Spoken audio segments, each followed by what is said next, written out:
بسم اللہ الرحمن الرحیم۔ میرے انتہائی محترم بزرگ جناب حاجی غلام احمد بلور صاحب، ایمل ولی خان صاحب، یہاں پر میرے بہت سے پرانے دوست موجود ہیں۔ سب کا نام باری باری اگر لیا تو فہرست بڑی لمبی ہو جائے گی، اور جاوید ہاشمی صاحب، خواجہ آصف صاحب، جناب سلیم صابی صاحب،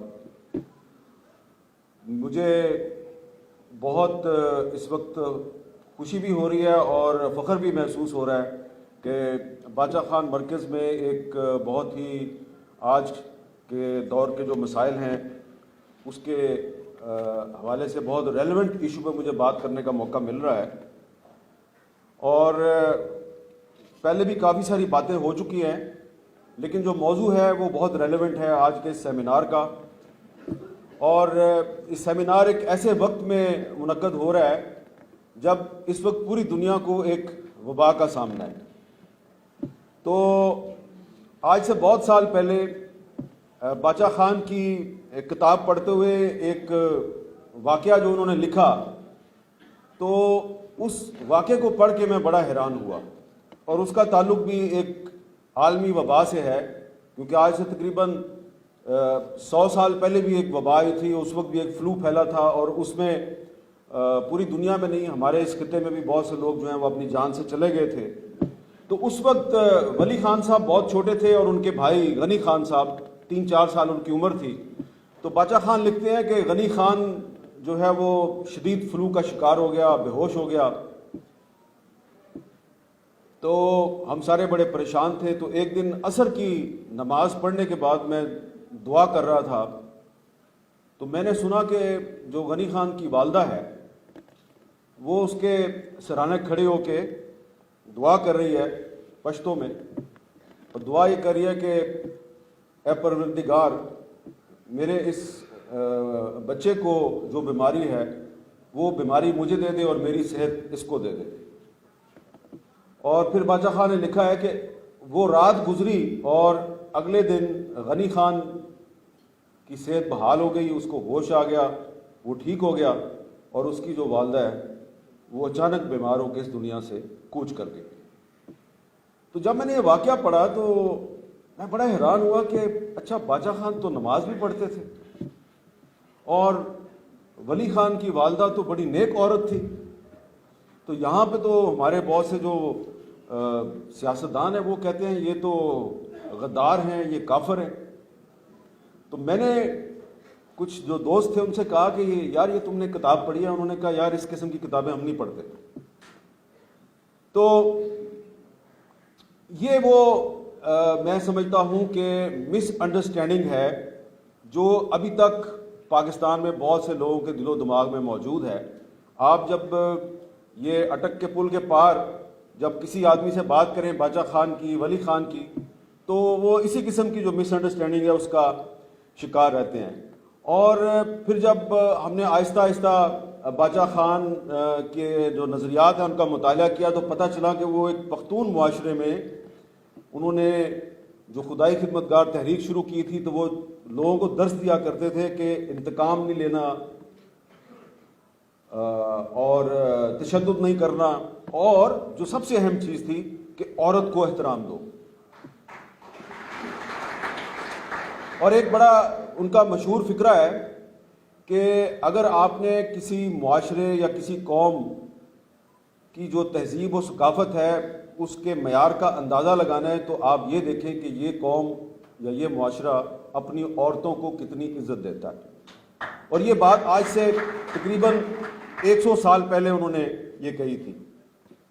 تو یہاں پر بہت سی باتیں ہوئی ہیں، اور خواجہ آصف صاحب نے بھی کچھ باتوں کو بڑے لطیف پیرائے میں بیان کیا ہے، لیکن میں تو سیاستدان نہیں ہوں، میں صحافی ہوں، ذرا سیدھی بات کروں گا۔ اور وہ سیدھی بات یہ ہے کہ بھائی میں تو پاکستان بننے کے بعد پیدا ہوا ہوں۔ پاکستان بننے سے پہلے باچا خان کیا کرتے رہے، ان کا کیا موقف تھا،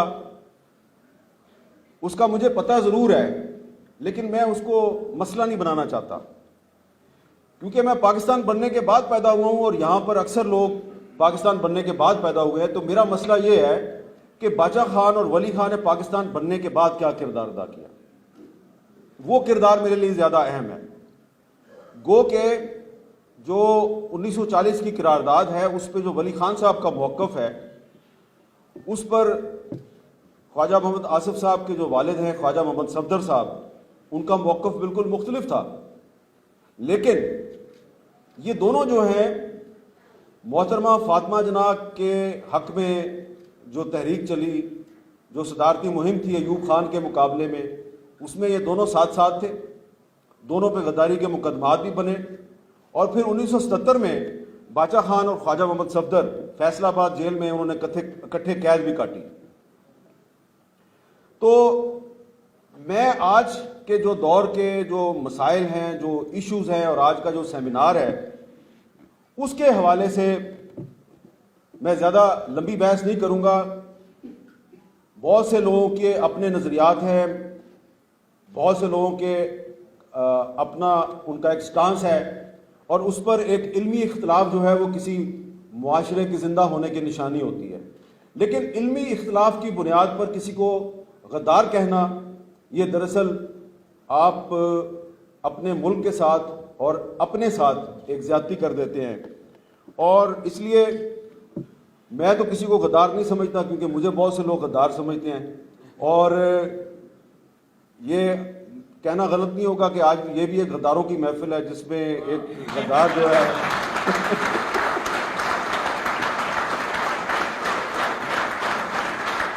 کیونکہ غداری جو ہے آج کے معاشرے میں, آج کے پاکستان میں غداری اب کوئی الزام نہیں ہے بلکہ تمغہ ہے. اور اگر کوئی گالی ہے تو وہ حب الوطنی ایک گالی ہے. وہ کس لیے؟ وہ اس لیے کہ حب الوطنی کو انگریزی میں کیا کہتے ہیں؟ پیٹریوٹ. اور ہماری سیاست میں جو پیٹریوٹ گروپ ہے وہ کون ہوتا ہے؟ جو سیاسی وفاداری تبدیل کرتا ہے, جو لوٹا بنتا ہے.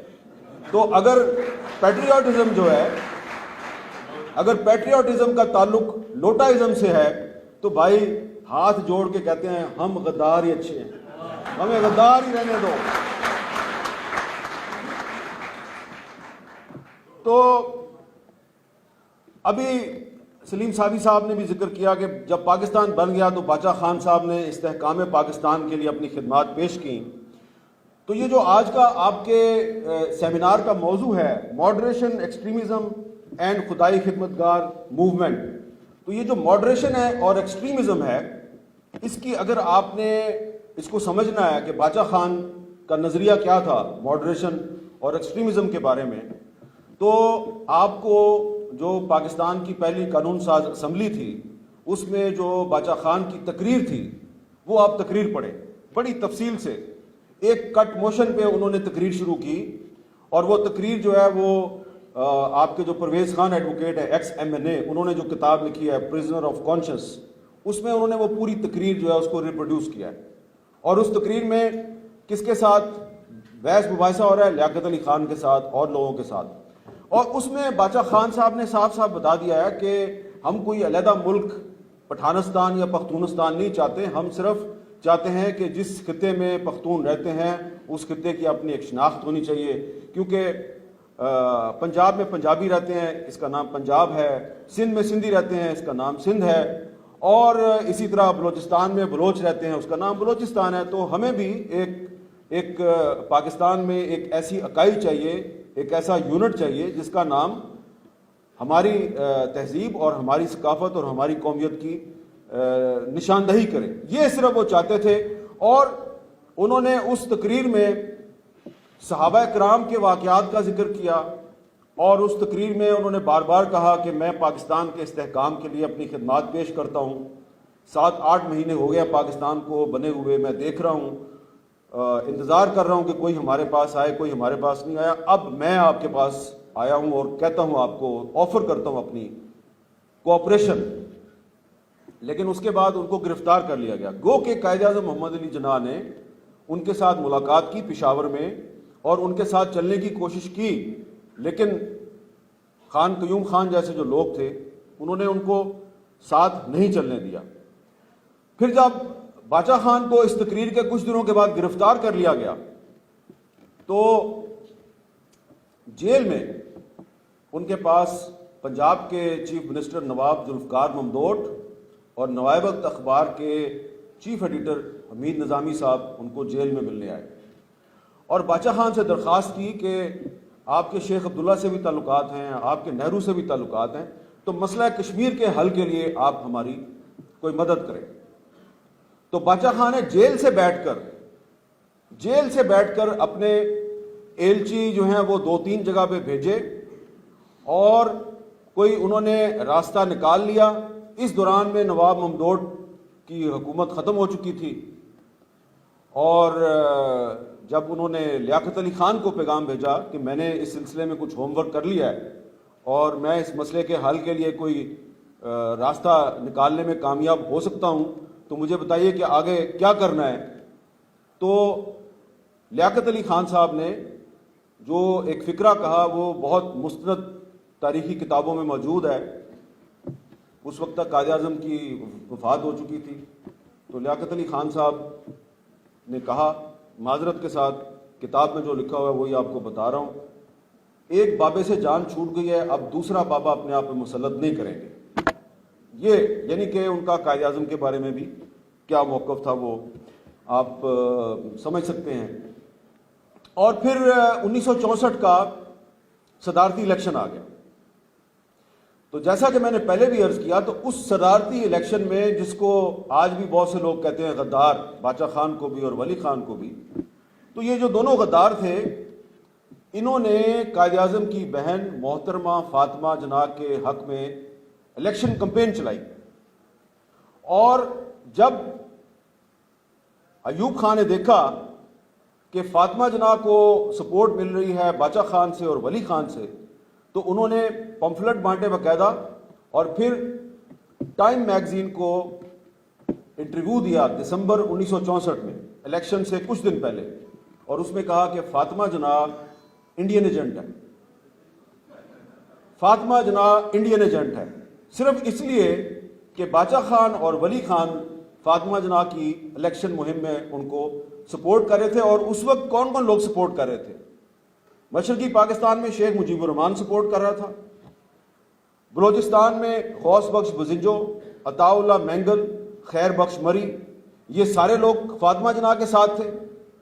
اور خیبر پختونخوا میں جو اس وقت صوبہ سرحد تھا, باچا خان اور ولی خان سپورٹ کر رہے تھے. تو اس پر ذرا غور کریں آپ کہ شیخ مجیب الرحمان, غوث بخش بزنجو, عطا اللہ مینگل, خیر بخش مری, خان عبد الغفار خان, خان عبد الولی خان, سارے کے سارے قائد اعظم کی بہن کے ساتھ کھڑے ہیں اور فوجی ڈکٹیٹر کہہ رہا ہے کہ یہ سارے غدار ہیں. تو کیا مطلب ہے اس کا؟ غداری کا الزام پاکستان میں کس پہ لگتا ہے؟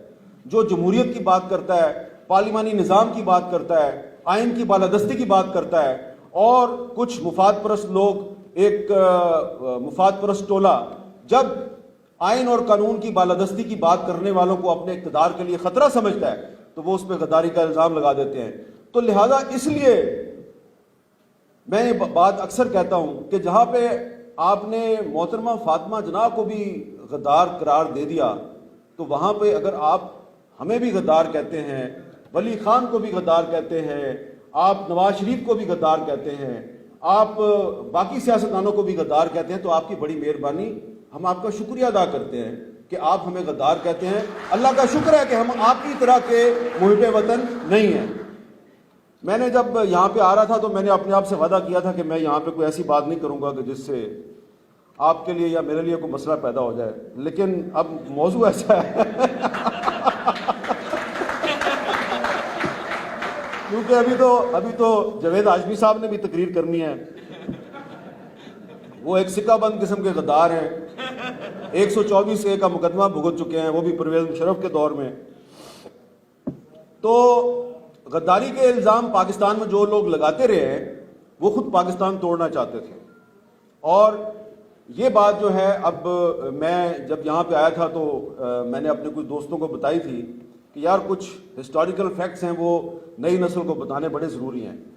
تو ایک تو ہسٹوریکل فیکٹ یہ ہے کہ وہ ایوب خان جس نے محترمہ فاطمہ جناح پہ غداری کا الزام لگایا وہ خود پاکستان توڑنا چاہتا تھا.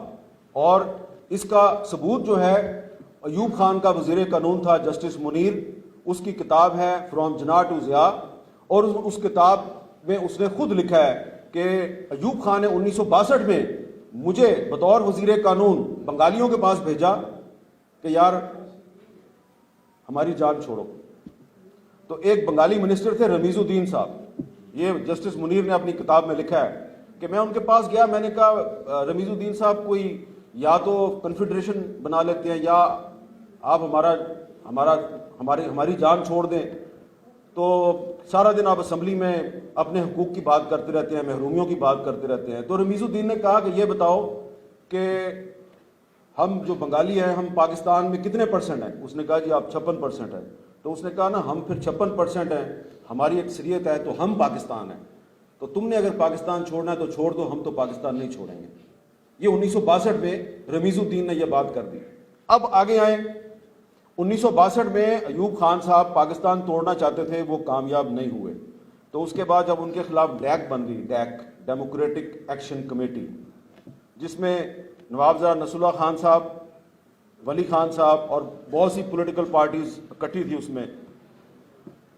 تو ایوب خان نے کوشش کی ڈیک کی لیڈرشپ میں نفاق ڈالنے کی، اور ان کی نگاہ انتخاب پڑی خان عبد الولی خان پر، اور انہوں نے ولی خان صاحب کو کہا کہ میں آپ سے ملنا چاہتا ہوں. انہوں نے انکار کر دیا. پھر انہوں نے بیچ میں بہت سے بندے ڈالے کہ بڑی ضروری بات کرنی ہے تمہارے ساتھ، بہت ضروری بات کرنی ہے. تو آخر کار ولی خان صاحب جو ہیں وہ اس کو ملنے، ایوب خان کو ملنے راول پنڈی چلے گئے. اب یہ جو میں آپ کو بات بتا رہا ہوں، یہ ولی خان صاحب کا ایک انٹرویو ہے، دسمبر 1981 میں ہفت روزہ چٹان میں شائع ہوا تھا. اس کے بعد کچھ کتابوں میں بھی موجود ہے. اس میں انہوں نے یہ ساری جو داستان ہے اس کو بیان کیا ہے. تو اگین ایک دفعہ پھر جنرل ایوب خان ولی خان کو کیا کہتا ہے کہ ولی خان تم بڑے سمجھدار آدمی ہو، مجھے تمہاری مدد چاہیے. تو ولی خان صاحب نے کہا جی آپ کو کیا مدد چاہیے؟ یار میری مدد یہ کرو کہ ہم کسی طریقے سے یہ جو مشرقی پاکستان ہے اس سے جان چھڑانا چاہتے ہیں. اگر ہم مشرقی پاکستان سے جان نہیں چھڑائیں گے تو یہ پاکستان کبھی ترقی نہیں کرے گا، تو پاکستان کے استحکام کی خاطر میری مدد کرو. تو ولی خان صاحب جو ہیں انہوں نے انکار کیا اس کو، اور جو ایگزیکٹ الفاظ ہیں، کیونکہ یہ ہسٹری کی بات ہے، تو جو ایگزیکٹ الفاظ ولی خان صاحب نے اپنے اس انٹرویو میں لکھے ہیں، کہے ہیں، ولی خان صاحب نے اس کو کہا ہم مشرقی پاکستان کی علیحدگی میں آپ کی مدد نہیں کر سکتے، بلکہ مشرقی پاکستان کو بچانے کے لیے ہر اس طاقت سے اتحاد کریں گے جو پاکستان بچانا چاہتی ہے. آج آپ مشرقی پاکستان سے جان چھڑانا چاہتے ہیں، کل آپ کہیں گے صوبہ سرحد سے جان چھڑانی ہے. اب اس پہ ذرا غور فرمائیں آپ، اور جو لوگ آپ پر اور ہم پر غداری کے الزامات لگاتے ہیں وہ بھی ذرا غور کریں. یار خدا کا خوف کرو، کوئی شرم ہوتی ہے، کوئی حیا ہوتی ہے.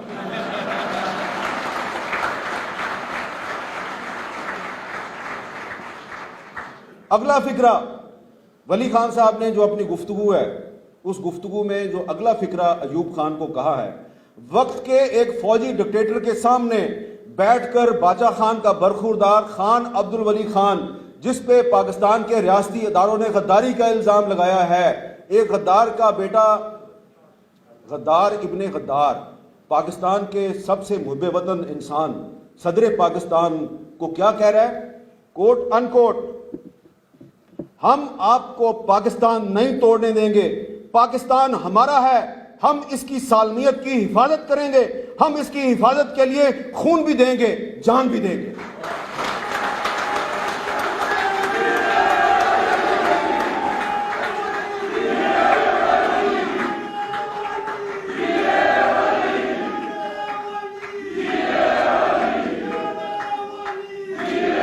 اچھا، اب اگر کسی کو شک ہو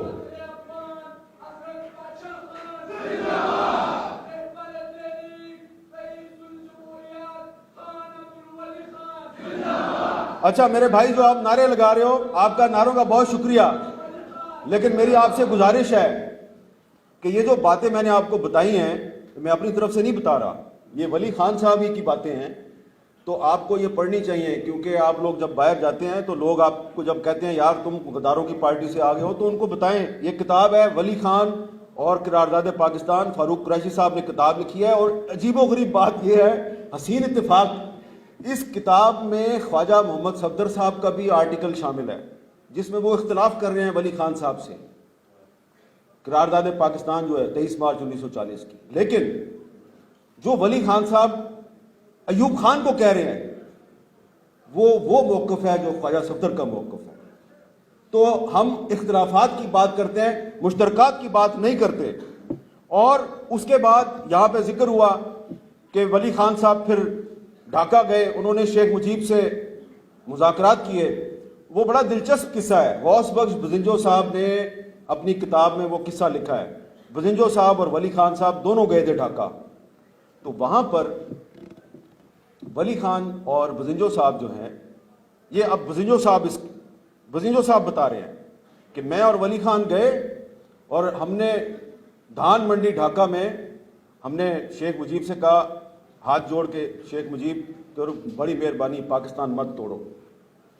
تو شیخ مجیب تھوڑا غصے میں آ گیا اور اس کی آنکھوں میں آنسو آ گئے، اور اس نے ولی خان اور بزنجو صاحب کو مخاطب کرتے ہوئے کہا کہ تم مجھے کہہ رہے ہو کہ میں پاکستان توڑنا چاہتا ہوں؟ تم بھول گئے 1947 جب میں تمہارے پاس آیا تھا کہ خدا کے لیے پاکستان بننے دو، اس وقت تم کہتے تھے کہ نہیں مسلمان تقسیم ہو جائیں گے، یہ غلط ہو رہا ہے۔ آج تم میرے پاس آ گئے ہو، میں پاکستان نہیں توڑنا چاہتا، میرے پاس میجورٹی ہے، میرے پاس اکثریت ہے، میں تو پاکستان کو بچانا چاہتا ہوں، تم میرا ساتھ دو۔ تو ان دونوں نے اپنا تعاون جو ہے وہ مجیب الرحمان کو اس کی پیشکش کی اور کہا کہ ہم آپ کے ساتھ چلنے کے لیے تیار ہیں۔ اور اگر یہ ویسٹ پاکستان کی اتنی بڑی پارٹی اور ایسٹ پاکستان کی ایک اتنی بڑی پارٹی اکٹھی ہو جاتی تو پاکستان بچ سکتا تھا، لیکن یہ یحییٰ خان نے یہ کام نہیں ہونے دیا۔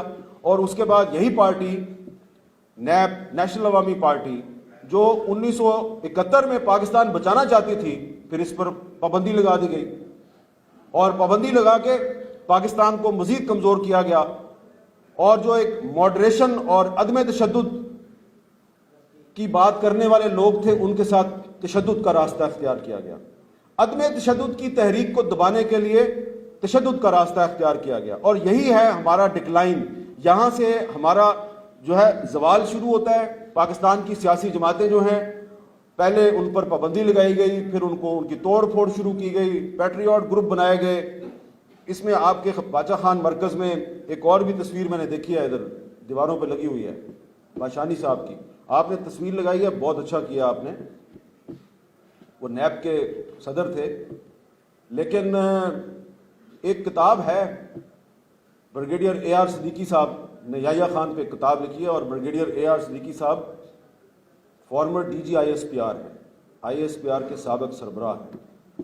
تو انہوں نے اپنی کتاب میں یہ لکھا ہے کہ جو 1970 کا الیکشن تھا اس میں جنرل غلام عمر صاحب جو ہیں انہوں نے کروڑوں روپے تقسیم کیے تھے مختلف سیاسی جماعتوں میں، اور جن سیاسی جماعتوں میں وہ پیسے تقسیم کیے گئے تھے اس میں باشانی صاحب کا بھی ذکر آتا ہے، ٹھیک ہے، اور بھی خان قیوم کا بھی ذکر آتا ہے، اور بھی جماعتوں کا ذکر آتا ہے۔ تو یہ جو ہے نا تاریخ، ولی خان صاحب کہتے تھے تاریخ بڑے کام کی چیز ہے، فیکٹس آر فیکٹس۔ یہ حاجی غلام محمد بلور صاحب بیٹھے ہوئے ہیں، بہت سے واقعات کے عینی شاہد ہے۔ تو وہ جو عدم تشدد کا فلسفہ تھا اس کو آگے بڑھانے میں یہ جو بزرگ یہاں بیٹھے ہوئے ہیں اور آپ نوجوان جو آپ لوگ یہاں بیٹھے ہوئے ہیں، آپ نے بہت ایک اہم کردار ادا کیا، اور آپ کے کردار کو ہم نے اپنی آنکھوں سے دیکھا ہے۔ ابھی آپ کا یہ جو باچا خان مرکز ہے، اس میں اوپر ایک جو میوزیم ہے آپ کا، اس میں حاجی بشیر بلور صاحب جو ہیں ان کے وہ خون آلود کپڑے آپ نے محفوظ کیے ہوئے ہیں اوپر، وہ کپڑے انہوں نے پہنے ہوئے تھے جب ان پر ایک حملہ ہوا، اور ان کپڑوں میں گولیوں اور چھروں کے نشانات بھی ہیں، خون کے دھبے ابھی تک موجود ہیں۔ تو یہ جو پاکستان کی سیاسی جماعتیں ہیں جن کو غدار قرار دیا جاتا ہے، جن پر پابندیاں لگائی جاتی ہیں، جن کی لیڈرشپ کو جلا وطن کر دیا جاتا ہے، اس کی میراث وہ خون آلود لباس ہے جو آپ نے یہاں پہ محفوظ کیا ہوا ہے، اور وہ جو میں ابھی بشیر بلور صاحب کا وہ خون آلود لباس دیکھ رہا تھا، کٹا پھٹا، چیتھڑے اڑے ہوئے تھے اس کے، مجھے ایسا لگ رہا تھا یہ ہے پاکستان کی جمہوریت۔ لیکن آپ نے یہ جو چیتھڑے ہیں ان کو محفوظ کیا ہوا ہے، تو اس کا مطلب یہ ہے کہ یہ ایک عزم اور حوصلہ ابھی برقرار ہے کہ یہ جو خون آلود جمہوریت ہے، یہ جو چیتھڑوں جیسا لباس اس جمہوریت نے پہنا ہوا ہے، اس کو ہم نے بچا کے رکھنا ہے، کیونکہ صرف جمہوریت ہی پاکستان کو بچا سکتی ہے۔ اور بدترین کرپٹ ترین جمہوریت جو ہے وہ آپ کی بہترین آمریت سے بہتر ہے۔ اور یہ جو چیز ہے یہ ہم نے دیکھی ہے ماضی میں بھی۔ ایک چھوٹی سی مثال دوں گا، بات زیادہ لمبی نہیں کروں گا۔ ایک ملک فیروز خان نون تھا، بڑا ایک کمزور پرائم منسٹر تھا پاکستان کا، لیکن 1958 میں وہ ملک فیروز خان نون، جس کا وزیر داخلہ ایک غدار سیاستدان اکبر بگٹی تھا، تو اس نے یہ جو گوادر ہے اس کو پاکستان کی ٹیریٹری میں ایڈ کیا۔ ایک کمزور جمہوریت، ایک کمزور وزیر اعظم، اس نے گوادر کو پاکستان کی ٹیریٹری میں ایڈ کیا، اور جو آپ کی مضبوط ترین ڈکٹیٹرشپس تھیں انہوں نے پاکستان کی ٹیریٹری لوز کی، ان کے دور میں پاکستان کے حصے بکھرے ہوئے۔ تو جو باچا خان کا اور ولی خان کا جو نظریہ ہے وہ یہی ہے کہ بدترین جمہوریت بہترین آمریت سے 100 درجے بہتر ہوتی ہے، اس لیے کہ جمہوریت میں آزادی اظہار ہوتی ہے، جمہوریت جیسی بھی ہے اس میں عوام کی حکومت ہوتی ہے، اور اس پر آپ جتنے مرضی الزامات لگا دیں، لیکن آج تک پاکستان کی کسی جمہوری حکومت کے دور میں پاکستان نہ ٹوٹا ہے، نہ پاکستان نے اپنی ٹیریٹری لوز کی ہے۔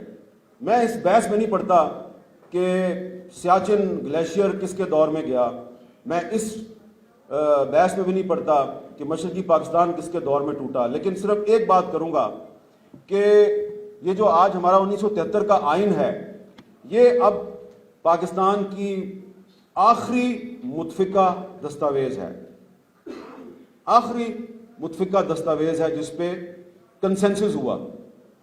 اب کوئی کہتا ہے کہ میں نے پاکستان میں صدارتی نظام لے کے آنا ہے، تو بھائی جان یہ آپ کی خواہش تو ہو سکتی ہے، لیکن اب 1973 کا آئین یہ ایک مشترکہ کارنامہ ہے، اور اسی وجہ سے یہ آئین بار بار ایبروگیٹ ہوتا ہے، بار بار سسپینڈ ہوتا ہے، پھر یہ بار بار ریسٹور ہو جاتا ہے۔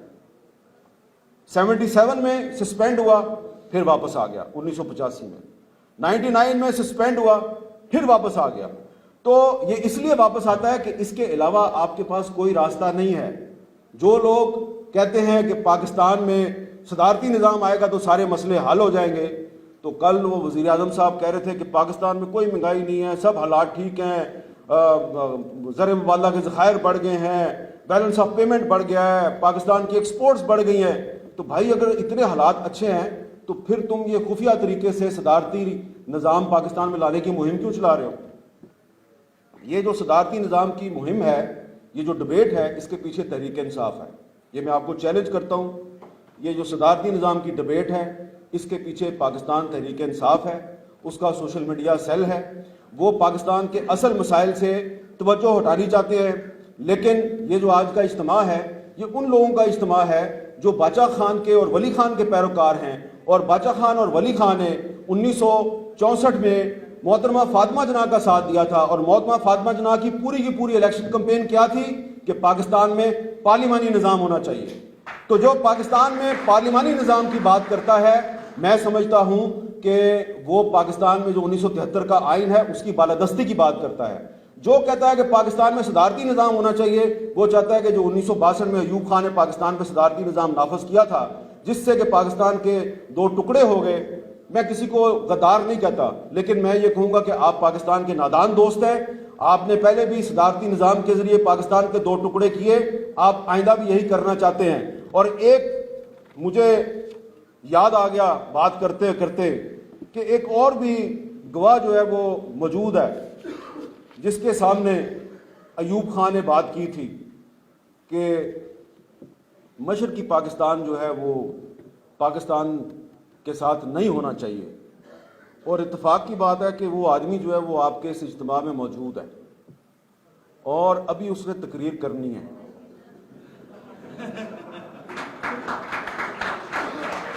اور اجازت لینے سے پہلے یاد دلا دوں اپنے اس بہادر دوست اور بہادر لیڈر کو کہ آپ نے یہ واقعہ اپنی ایک کتاب میں لکھا ہوا ہے، یقیناً آپ اس کی تردید نہیں کریں گے، لیکن یاد اس لیے دلا رہا ہوں تاکہ آپ لوگ موقع لگے تو یہ کتاب بھی پڑھ لو۔ جاوید ہاشمی صاحب کو ایوب خان نے کیا کہا تھا یہ اب آپ کو جاوید ہاشمی صاحب خود بتائیں گے۔ اجازت دیجیے، اللہ حافظ۔